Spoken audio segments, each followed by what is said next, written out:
धमतरी के नगर पंचायत नगरी के वार्ड नंबर 11 एवं 12 में बीटी सड़क निर्माण कार्य प्रारंभ हो गया है। सांसद मोहन मंडावी एवं पूर्व सांसद अभिषेक सिंह ने विधिवत पूजा अर्चना कर कार्य का शुभारंभ किया। बता दें कि बीटी सड़क की बहुप्रतीक्षित मांग पूरा होने पर वार्डवासियों में भारी उत्साह का माहौल है। इस मौके पर नगर पंचायत के जनप्रतिनिधियों के साथ ही भाजपा के पदाधिकारी उपस्थित थे।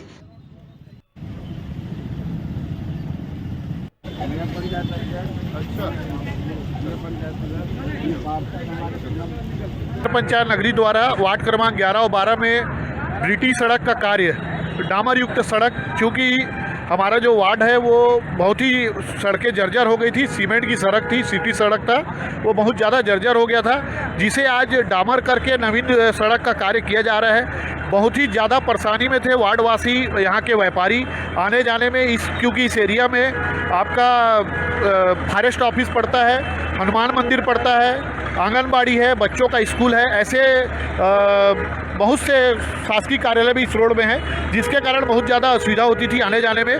लेकिन आज ये पूरे हमारे वार्ड वासियों की जो मांग है आज पूरी होने जा रही है, जिसका आज विधिवत हमारे क्षेत्र के सांसद सम्मानित मोहन मंडावी जी, सम्मानित पूर्व सांसद अभिषेक सिंह जी, नगर पंचायत नगरी के अध्यक्ष आराधना शुक्ला जी, सम्मानित अजय नाहटा जी, सम्मानित